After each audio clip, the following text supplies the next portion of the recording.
At my youngest son's funeral, my daughter-in-law mocked loudly, "Now the old hag's going straight to the retirement dump." Then the lawyer revealed the will my son signed from the ICU. She would only inherit everything if we lived under the same roof. I'm glad to have you here. Follow my story until the end, and comment the city you're watching from, so I can see how far my story has reached. The funeral home's artificial lighting cast a sickly glow over Anthony's face.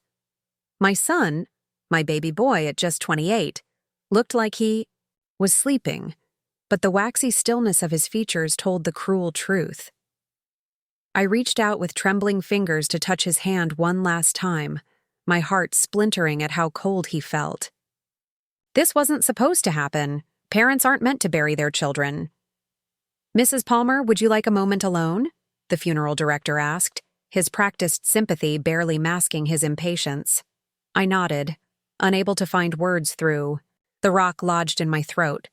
"I'm Fatima Palmer, 65 years old, and yesterday I was a mother of 2. Today, I'm a mother of 1.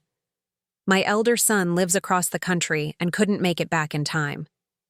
Anthony had been my rock, my daily joy, my reason to keep going after my husband died 6 years ago.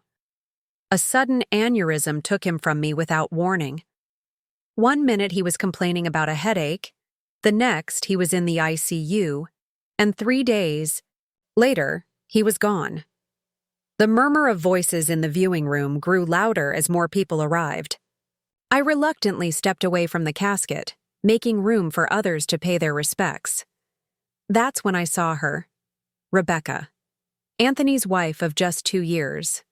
She stood with a small cluster of her friends, her black dress impossibly tight and short, her makeup flawless despite the occasion. Not a single tear had fallen from those expertly lined eyes. I tried to be understanding. People grieve differently. But something in her demeanor, a certain lightness, an almost imperceptible relief, made my skin crawl. "Mrs. Palmer." Anthony's best friend Mark approached, pulling me into a tight hug. "I still can't believe he's gone." His voice broke, and I felt a surge of gratitude for his genuine grief, so different from the performance my daughter-in-law was putting on across the room. The next few hours passed in a blur of condolences and shared memories. I stood until my feet ached, accepted hugs until my shoulders grew stiff, nodded at stories about Anthony until my neck felt locked in place. The funeral director finally announced it was time for the family's final moments before the service. Rebecca sauntered over, her friends trailing behind her like an entourage. She glanced at me with thinly veiled annoyance. "We should get this over with," she said, checking her watch. "I have a lot to deal with after this." I bit my tongue. This wasn't the time or place. We gathered around Anthony's casket for those final, excruciating minutes. I placed my hand over his, whispering my last goodbye to my son, tears flowing freely down my weathered cheeks. That's when I heard it. "Now the old lady goes straight to the nursing home." Rebecca's voice, meant to be a whisper to her friend, carried in the quiet room. The friend laughed, then quickly stifled it when she realized others might have heard. I froze, my hand still on Anthony's, the words hitting me like a physical blow. The room seemed to spin around me, faces blurring through my tears. I'd always known Rebecca didn't like me, but this was cruelty beyond anything I'd imagined. "Mrs. Palmer?" A man in a dark suit approached, his expression somber. "I'm James Bryant, your son's attorney. I'm terribly sorry for your loss, but there's something important we need to discuss immediately after the service." I nodded numbly, still reeling from Rebecca's comment. What could possibly be so urgent that it couldn't wait until tomorrow? The service passed in a fog of grief. I barely registered the pastor's words, the hymns, the procession to the cemetery. All I could hear was Rebecca's voice, over and over. "Now the old lady goes straight to the nursing home." After the burial, James approached again. "Mrs. Palmer, if you could join me and Mrs. Palmer, Rebecca, in my car. There's something your son wanted me to share with both of you." Rebecca looked annoyed, but followed us to his car. Inside, James pulled out a document from his briefcase.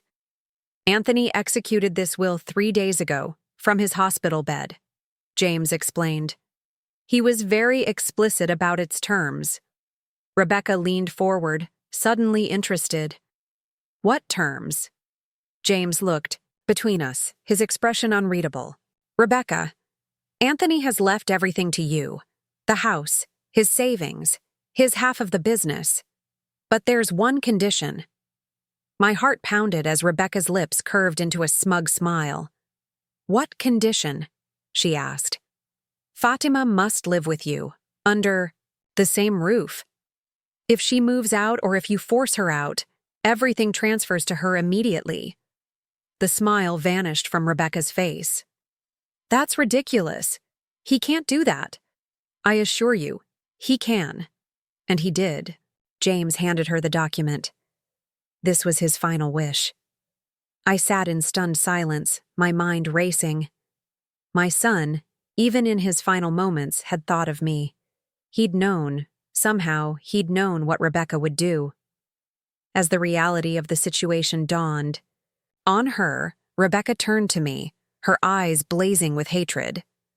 But behind that hatred, I saw something else. Fear.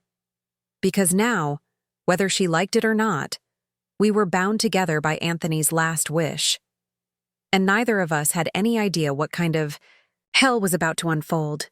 You can take the guest bedroom, Rebecca said, dropping my suitcase at the door rather than carrying it inside. Bathrooms down the hall. Don't use all the hot water. I stood in the doorway of what was now supposed to be my room, taking in the bare walls, the thin layer of dust on the dresser, and the stripped mattress.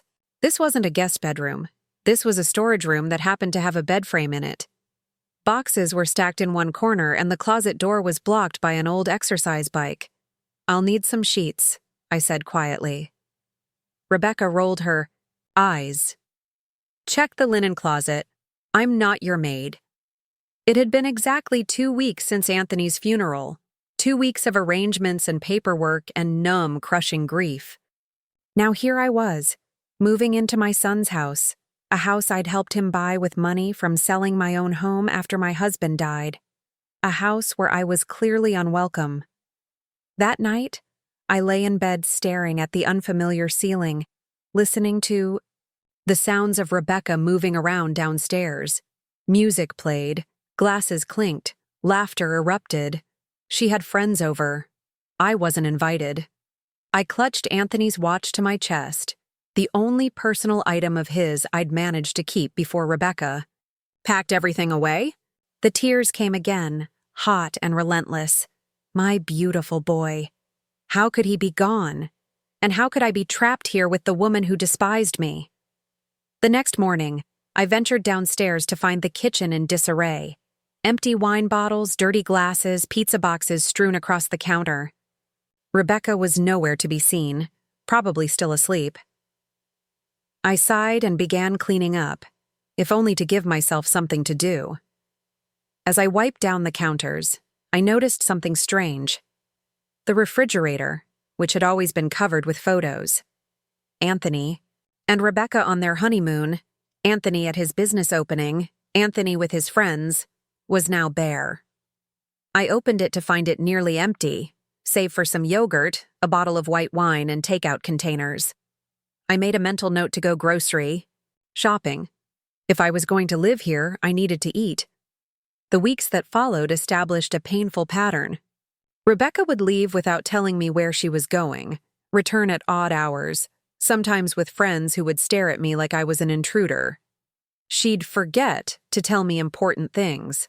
That the internet was being serviced, that the water would be shut off for repairs, that she'd invited her parents for dinner. One morning, I couldn't find my heart medication. I always kept it on my nightstand, but it wasn't there. I searched my entire room, growing increasingly panicked. Finally, I found it in the bathroom cabinet, behind cleaning supplies I never used. I knew I hadn't put it there. Rebecca, I confronted her that evening. Did you move my medication? She didn't look up from her phone. Why would I touch your pills? I found them in the bathroom cabinet, behind the cleaning supplies. She shrugged. Maybe you put them there and forgot. Isn't forgetfulness common at your age? The casual cruelty stung, but I said nothing more. I knew what she was doing. She wanted me to leave, to forfeit my son's legacy to her. I wouldn't give her the satisfaction. One afternoon, I was sorting through some of my things when I overheard Rebecca on the phone in the kitchen. No, she's still here, she said in a hushed voice. I know it's a nightmare. I'm working on it. There has to be a way around the will. I already looked into Sunny Pines. It's the cheapest one in the area, barely passes inspection. No, I don't care if it's clean, I just need her out of here. My blood ran cold. Sunny Pines. She'd been researching nursing homes, cheap ones with poor reputations, even before Anthony died. Her comment at the funeral hadn't been a spur-of-the-moment cruelty. It had been a plan. That night, I couldn't sleep. I kept thinking about Anthony, about the life we'd shared, about the man he'd been. Had he known about Rebecca's true nature? Had he suspected she'd try to discard me like yesterday's trash? Is that why he'd made that stipulation in his will? The next morning, I found a photo of Anthony and me in the trash, one that had been on the refrigerator. It had been torn down the middle, separating us.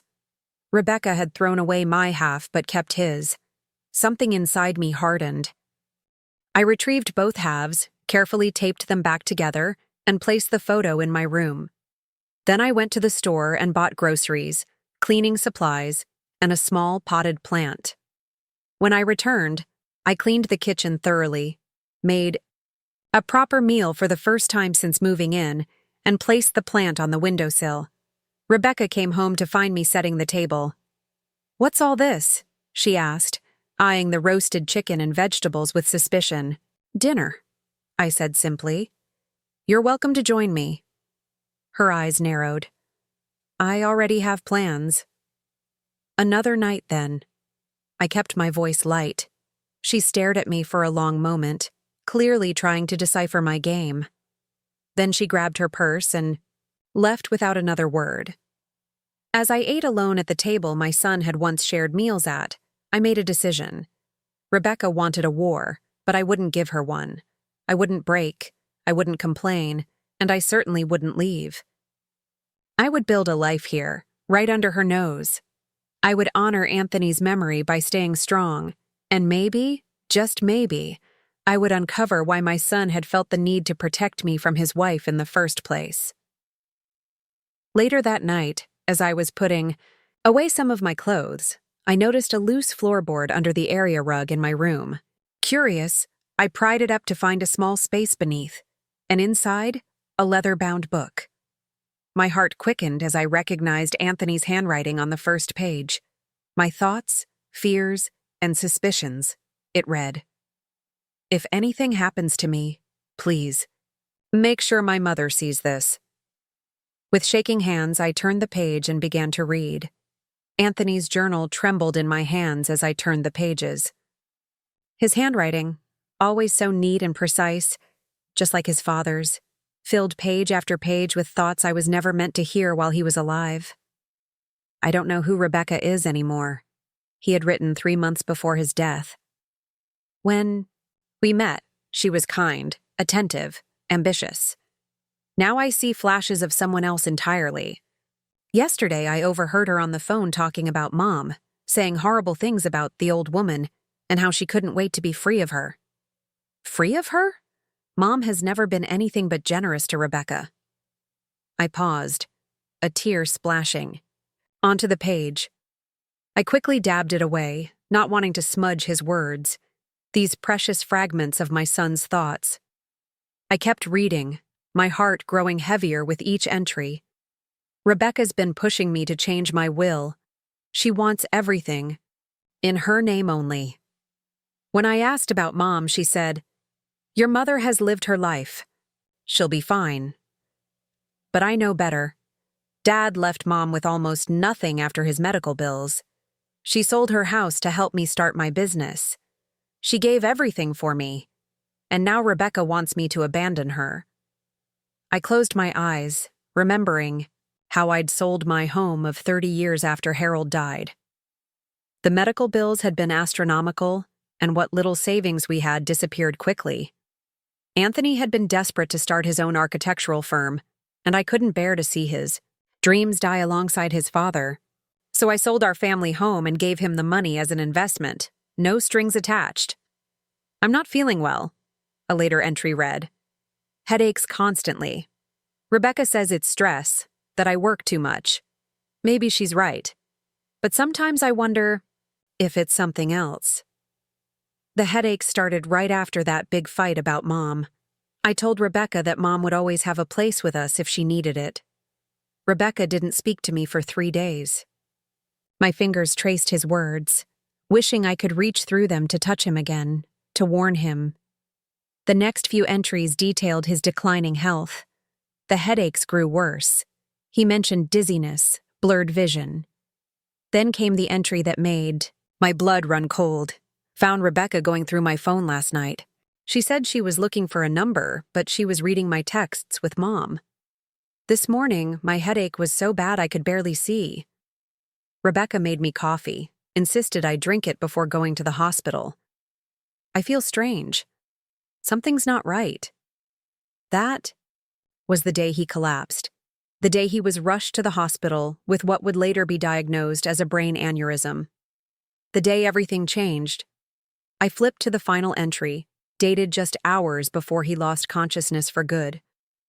If you're reading this, Mom, then I'm gone. I'm writing this with the nurse's help while Rebecca is out of the room. I don't have proof, but I have suspicions. Watch out for her. She's not who I thought she was. I've spoken to James about the will. You'll be protected. I love you, Mom. I'm so sorry. My hands shook so badly I nearly dropped the journal. What was he saying? That Rebecca might have. No. I couldn't let my mind go there. Aneurysms happen. They're sudden, devastating. The doctors had explained it all. There was no reason to suspect, but why was he so afraid? Why the secrecy? Why change his will at the last minute to ensure I would stay in the house? I carefully returned the journal to its hiding place beneath the floorboard. Whatever Anthony had suspected, he'd been concerned. Enough to take measures to protect me. I needed to understand why. The next morning, Rebecca left early as usual. I took the opportunity to explore the house more thoroughly. Not snooping, I told myself, just getting acquainted with the place that was now partially my home. In Anthony's office, I found his computer still set up on the desk. I hesitated. Would it even still work? Would I know the password? I pressed the power button and to my surprise, it hummed to life. The login screen appeared, asking for a password. I tried Rebecca. Nothing. His birthday. Nothing. Then, on a whim, I typed Fatima Mom 1956, my name and birth year. The screen unlocked. Tears welled in my eyes. Even his password was a sign of his love. I opened his email, feeling slightly guilty, but driven by a need to understand. There were hundreds of messages, mostly work-related. I searched for Rebecca and found several exchanges between them, mostly mundane. Then I saw an email thread with the subject line, Marriage Counseling Options. I think we need professional help, Anthony had written. Things between us have changed. I'm worried about the direction we're heading. Rebecca's reply was curt. We don't need a stranger telling us how to fix our marriage. Either you stop putting your mother before me, or we have bigger problems than counseling can fix. I searched further and found emails to James, his attorney, dated just days before. His hospitalization. I need to make changes to my will. Urgent. Can we meet tomorrow? I have concerns about Rebecca's intentions toward my mother if something happens to me. The next email was a confirmation from James for a meeting that Anthony never made it to. Instead, James had come to the hospital, where Anthony had dictated his final wishes from his ICU bed. I heard the front door slam.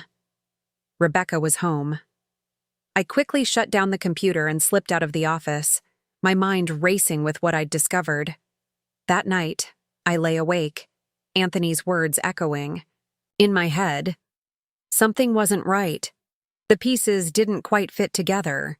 Whatever Rebecca had done, or Anthony had suspected her of doing, I needed to be very, very careful, because I was living under the same roof as a woman who might have wanted my son dead. And now she was stuck with me, the last person on earth she wanted around. I clutched Anthony's watch to my chest and made a silent promise. I would find out what happened to my son, and if Rebecca was responsible, she would pay. Not through anger or confrontation, but through the quiet, patient justice that only time can deliver. But first I needed proof. And to get that, I would need to play a dangerous game of pretend with the woman who wished I were already in a nursing home. The morning after discovering Anthony's journal, I made a decision. I wouldn't confront Rebecca. Not yet. Instead, I would transform my approach entirely. If I was going to uncover the truth, I needed to change the dynamic between us. I started with breakfast. I woke early before Rebecca and made a full spread. Pancakes, fresh fruit, bacon, coffee brewed just as Anthony used to like it. When Rebecca stumbled into the kitchen, still in her silk pajamas, she stopped short at the sight. "What is this?" she asked, suspicion heavy in her voice. "Breakfast," I said simply, keeping my tone light. "I thought we could start fresh. We're both grieving Anthony in our own ways." She stared at me, then at the food, clearly searching for a trap. Finding none. She cautiously sat down and helped herself to a small portion. "This doesn't change anything," she said between bites.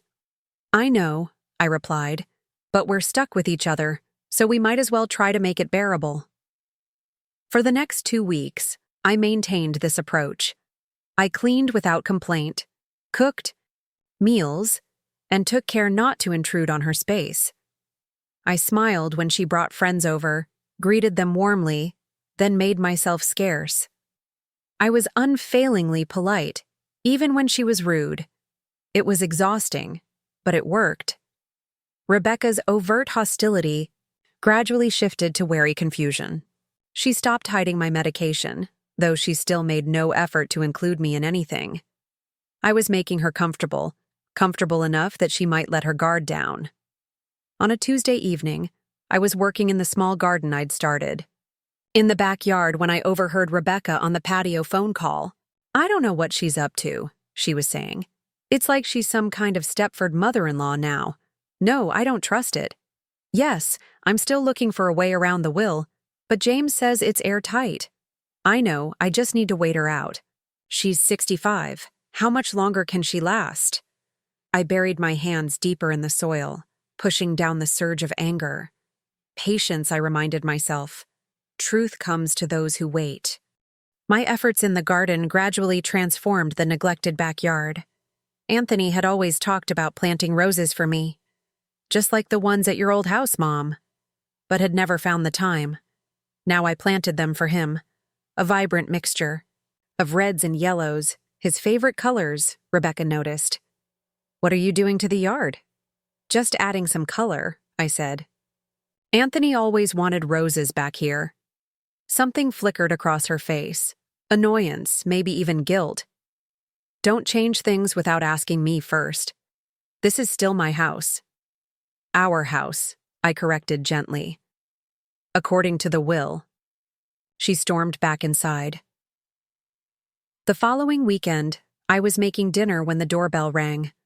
Rebecca was out, so I answered to find a handsome man in his early 30s standing on the porch. "Is Becca home?" he asked, looking past me. "She's out," I replied. "Can I take a message?" He hesitated. "Just tell her Eric stopped by." "Would you like to come in and wait?" "She shouldn't be long." Eric looked uncertain but nodded. "Sure, thanks." I led him to the living room, offered him a drink, and returned to my cooking. 20 minutes later, the front door opened, and Rebecca's voice called out, "Fatima, whose car is that in the—" stopped short when she saw Eric sitting on the couch, her face drained of color. "Eric, what are you doing here?" "Waiting for you," he said simply. "Your mother-in-law was kind enough to let me in." Rebecca shot me a venomous look. "She's not my mother-in-law anymore, and you shouldn't be here." I quietly retreated to the kitchen, but I could still hear their hushed, heated conversation. "We talked about this," Rebecca hissed. "You can't just show up at my house." "Your house? I thought Anthony left it to both of you." "That's temporary. Once the old lady's gone." "Jesus, Rebecca. Your husband just died. Don't you think you're moving a bit fast? Don't you dare judge me. You, of all people." Their voices dropped lower, and I could no longer make out the words. Minutes later, the front door slammed, and Rebecca stormed into the kitchen, her face flushed with anger. "Don't you ever let anyone into this house without asking me first?" she snapped. I looked up from the stove. "He said he was a friend of yours." "Well, he's not, and I don't need you interfering in my life." "I'm sorry," I said, keeping my voice even. "I was just trying to be polite." She studied me for a moment, as if trying to determine whether I was sincere. Finally, she turned to leave, then paused in the doorway. "Dinner smells good," she admitted grudgingly. It was the closest thing to a compliment she'd ever given me. "That? I added another piece to the puzzle. Eric, whoever he was, had known Anthony and knew about the will, and Rebecca didn't want him in the house. Was he just a friend or something more? The next morning, Rebecca left early, as usual. I used the opportunity to examine Anthony's office more thoroughly. In a locked drawer, the key hidden exactly where Anthony always kept spare keys, under the potted plant on his desk, I found a stack of letters. They weren't addressed to anyone, and they weren't signed, but they were in Anthony's handwriting. "Know about him?" one began. "I've known for months. Did you think I wouldn't find out? Do you think I'm blind?" My heart raced as I read on. Anthony had discovered something, an affair, perhaps. But he'd never confronted Rebecca directly, at least not in writing. "I won't let you take everything from me," another letter read. "Not my company, not my house, and especially not my mother's. Security. She deserves peace after everything she's sacrificed." I carefully returned the letters to their hiding place, my mind whirling. If Rebecca had been having an affair while Anthony was alive, could Eric be her lover? If so, why was she so angry to see him at the house? That evening, Rebecca brought home takeout. Enough for two, I noticed with surprise. "I thought we could eat together," she said, not quite meeting my eyes. "If you want." I accepted, hiding my suspicion behind a smile. We ate in awkward silence until she finally spoke. "About yesterday, Eric is a former colleague of Anthony's. We had a falling out after the funeral. I don't want to see him again." I nodded, not pushing for details she clearly didn't want to share. "I understand. I won't let him in if he comes back." She seemed relieved, though I wasn't sure if it was because of my acceptance of her explanation or my promise to keep Eric away. As I cleared the dishes, Rebecca lingered at the table. "The roses look nice," she said suddenly. "Anthony would have liked them."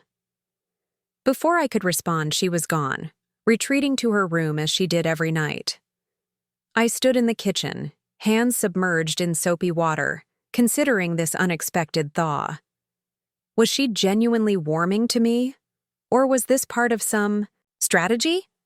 Either way, I needed to maintain my calm, patient facade. Behind it, though, my determination only grew stronger. Something had happened between Anthony, Rebecca, and this mysterious Eric. Something that might explain why my son had felt the need to protect me from beyond the grave.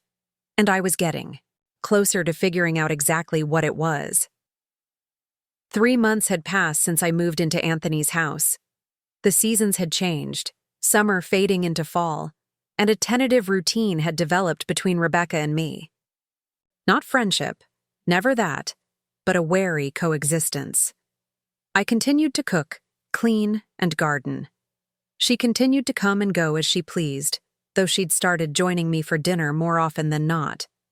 I was pruning the roses one crisp October afternoon when I heard raised voices from inside the house. I recognized Rebecca's immediately, but the other took me a moment. Eric. I moved closer to the patio doors, keeping out of sight. "You can't keep avoiding me," Eric was saying. "We had a deal." "That was before everything happened," Rebecca hissed. "Before Anthony changed the will." "That's not my problem." I held up my end. "I want what you promised." "Lower your voice. She might hear you." "The old lady? Who cares if she does? Anthony's gone." "There's nothing she can do?" I froze, barely breathing. "You don't understand," Rebecca said. "There's a clause in the will. If she leaves or if I force her out, she gets everything. Everything, Eric. The house, the money, his share of the business." Eric laughed, a harsh sound. "So what? Wait her out. She's old. How long can she possibly live?" Rebecca's voice dropped, but I could still make out her words. "I can't wait. The business is struggling. I need cash now, not in 10 years when she finally kicks it. Then get rid of the will." Eric's voice was casual, as if he were suggesting she change the wallpaper. "I've tried. James won't budge. He says Anthony was very specific." "Not James, Becca. The will itself." A long silence followed. My hands trembled against the brick wall I was hiding behind. "That's illegal," Rebecca finally said, but her tone lacked conviction. "Only if you get caught. Look, we've come this far. Don't chicken out now." "I didn't sign up for this, Eric. Anthony wasn't supposed to—" She stopped abruptly. "Wasn't supposed— to what? Die? Change his will? Figure out what we were doing?" Another long pause. When Rebecca spoke again, her voice was strained. "Just go. I'll figure something out." "You better. I'm not waiting forever." The front door slammed moments later. I stayed frozen in place, processing what I'd heard. The business was struggling? That couldn't be right. Anthony had built a successful architectural firm. Unless— I retreated to my room, hands shaking as I retrieved Anthony's journal from beneath the floorboard. I reread the entries, looking for any mention of business troubles. There was nothing explicit, but there were references to Rebecca taking more control of the finances. I needed to speak with James.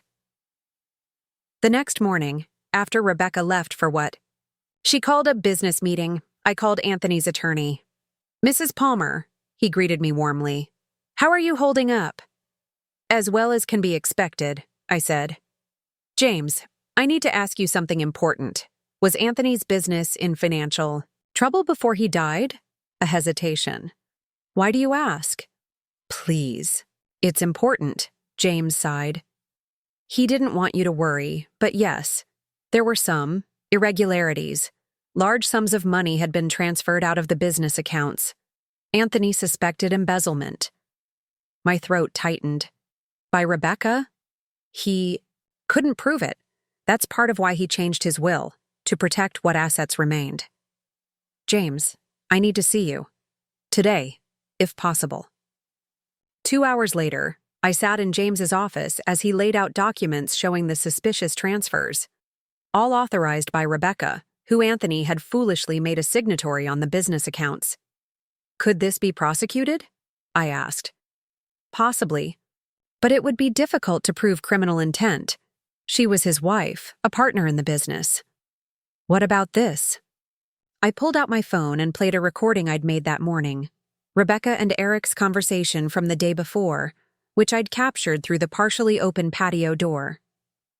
James listened, his expression growing grave. "This changes things. This suggests knowledge and intent. It's not conclusive, but it's certainly grounds for investigation. If Rebecca altered or destroyed the will, what would happen? The estate would be in limbo, but I have the original in my safe. Any copy, Rebecca." "As would be just that, a copy." I nodded, a plan forming in my mind. Can you do something for me? Can you contact Rebecca and tell her there's an issue with the will that needs to be discussed? James raised an eyebrow. What kind of issue? Tell her you've discovered a potential loophole, one that might allow her to contest the living arrangement. Mrs. Palmer, if I may ask, what are you planning? I looked him directly in the eyes. Justice for my son. The trap was set. James called Rebecca that afternoon, and as expected, she agreed to meet him the next day. That evening, she was almost cheerful, humming as she poured herself a glass of wine. You seem happy? I observed. Casually. Just had some good news. She smiled, the first genuine smile I'd seen from her. Business stuff. Boring, really. I nodded and returned to my book, hiding my own grim satisfaction. Let her believe victory was within reach. It would make the fall that much harder. The next morning, I woke early and made Rebecca's favorite breakfast, French toast with fresh berries. She emerged from her room looking polished and confident, dressed in a sharp business suit. Big day? I asked innocently. Just some meetings. She glanced at her watch. I might be late tonight. Don't wait up. As soon as she left, I called James to confirm she was on her way to his office. Then I made another call to Detective Michael Roberts, an old friend of my husband's who had attended Anthony's funeral.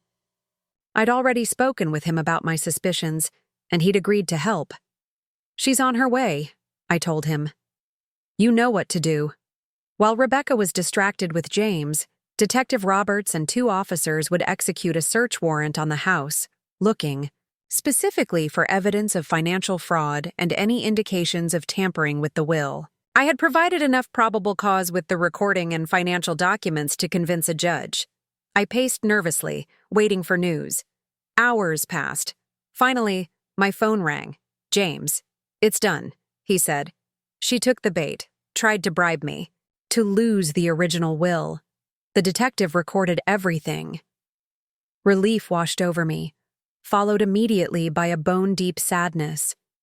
Anthony had been right about Rebecca. She had betrayed him in the worst possible way, and now she would face consequences. The front door burst open and Rebecca stormed in, her face twisted with rage. Behind her stood Detective Roberts and 2 uniformed officers. You! She spat, advancing toward me. You set me up. I stood my ground, meeting her fury with calm resolve. No, Rebecca. You set yourself up the moment you decided to steal from my son. Mrs. Wilson, Detective Roberts interjected.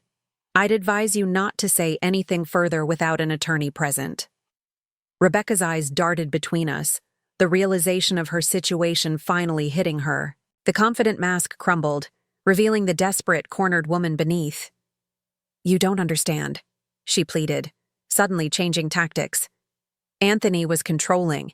He wouldn't let me have anything of my own. I needed security. So you stole from him? I asked quietly. And when that wasn't enough, you what? Watched him die? Her face paled. I didn't. That's not. Save it for the court, Detective Roberts said, taking her arm. Rebecca Wilson, you're under arrest for attempted bribery, conspiracy to commit fraud, and embezzlement. You have the right to remain silent. As they led her away, Rebecca looked back at me one last time, her eyes filled with a hatred so pure it almost took my breath away. This isn't over, she hissed. Yes, I said softly. It is. The door closed behind them, and I was left alone in the sudden, deafening silence of the house that had seen so much pain, betrayal, and now, finally, justice. The weeks following Rebecca's arrest passed in a blur of police statements, legal meetings, and quiet, numbing grief that returned like a tide now that the immediate crisis had ended. With Rebecca gone, I found myself truly alone in Anthony's house for the first time. The silence was both a comfort and a torment. No more hostility, but also no distraction from my loss. The investigation uncovered far more than I had imagined. Rebecca and Eric, who turned out to be her former college boyfriend, had systematically drained nearly $500,000 from Anthony's business over the course of 18 months. The money had been funneled into offshore accounts, luxury purchases, and a down payment on a condo in Rebecca's name only, her escape plan, presumably. More disturbing were the results of the toxicology review that I had requested. Anthony's tissue samples, preserved during autopsy, showed abnormally high levels of a vasoconstrictive medication, the same type found in Rebecca's bathroom cabinet, prescribed for her occasional migraines.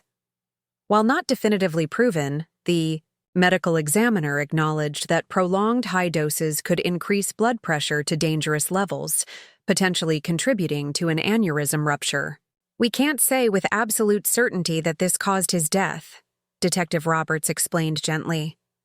"But it's enough to expand the charges against her. The amended charges now included criminally negligent homicide. Rebecca maintained her innocence on that count, but the financial crimes and the attempted bribery of James were irrefutable. She accepted a plea deal, 15 years in prison, with possibility of parole after 10. Eric, faced with his own charges, quickly turned on Rebecca, providing evidence in exchange for a reduced sentence. Neither would threaten our lives again. I should have felt vindicated. Instead, I felt hollow. No punishment could bring Anthony back. No justice could fill the void his absence had created. One rainy afternoon, as I sat on the couch staring at old photo albums, the doorbell rang. I opened the door to find a young woman with kind eyes and a hesitant smile. "Mrs. Palmer? I'm Lisa Chen. I worked with Anthony at the firm." I invited her in, curious. She perched nervously on the edge of the sofa, clutching a cardboard box. "I found these in the office while we were sorting through everything," she explained, opening the box. "They're designs Anthony was working on before he got sick. Personal projects, not client work. I thought you might want them." Inside were dozens of sketches and blueprints, Anthony's distinctive architectural style evident in every line. I lifted them carefully, tears blurring my vision. "He was so talented," Lisa said softly. "The best of us. Everyone at the firm misses him terribly." "Thank you for bringing these," I managed, my voice thick with emotion. Lisa smiled, then hesitated, before adding, "There's something else. We, the team at the firm, we want to keep Anthony's name in the company, rename it to include him as a memorial, but we wanted your permission first." For the first time in months, warmth bloomed in my chest. He would have loved that. After Lisa left, I spread the designs across the dining table, tracing Anthony's pencil marks with my fingertips.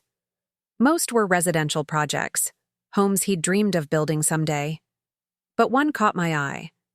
A simple yet elegant cottage with a wraparound porch and a rose garden. Across the top, he'd written "Mom's retirement dream." He'd been designing a home for me, a place where I could grow old, surrounded by beauty and comfort. I sat back, overwhelmed by a fresh wave of grief and love. Even in the midst of his troubled marriage, even as he suspected something was wrong, he'd been thinking of me, planning for my future. In that moment, I made a decision. I contacted James the next day. "I want to sell the house," I told him, "and I want to build something new." With Rebecca in prison and the legal proceedings concluded, Anthony's assets had reverted fully to me as his next of kin. The business, under new management with Anthony's name preserved, was recovering. The money recovered from Rebecca's accounts was substantial. I had the means to honor my son's final gift. 6 months later, I stood on the porch of my new cottage, built exactly according to Anthony's design, down to the last detail. The rose garden was just beginning to bloom, red and yellow buds reaching toward the spring sunshine. From the porch swing, I could see the small lake Anthony had included in his plans, its surface glittering in the afternoon light. I wasn't alone on this momentous day. Mark, Anthony's best friend, had become my friend too, checking on me regularly and helping oversee the construction. Lisa and the team from the firm had come for the small housewarming, bearing gifts and stories about Anthony that made me laugh, for the first time in what felt like forever. Even my older son, David, who had been distant for years due to his own struggles, had reconnected after Anthony's death, and Rebecca's arrest made national news. He stood beside me now, his arm around my shoulders. "He would have loved this place, Mom," David said, surveying the cottage. "It's exactly what he would have wanted for you." "I know," I replied, patting his hand. "That's why I had to build it." Later, after everyone had gone, I sat alone on the porch swing as dusk painted the sky in shades of purple and gold. I held Anthony's watch in my hand, running my thumb over the inscription I'd added on the back. "Time reveals truth. Love endures." Rebecca had taken so much from me: my son, my security, my trust. For months, she had tried to strip away my dignity as well, treating me as nothing more than an unwelcome burden. She had seen me as powerless, an old woman to be pushed aside, locked away, forgotten. But she had underestimated me, underestimated a mother's love, a mother's intuition, a mother's determination to protect her child's legacy. In the end, Anthony had won. His last act of love, that crucial clause in his will, had given me the time and proximity I needed to uncover the truth. He couldn't save himself, but he had saved me. I closed my eyes, breathing in the sweet scent of roses on the evening breeze.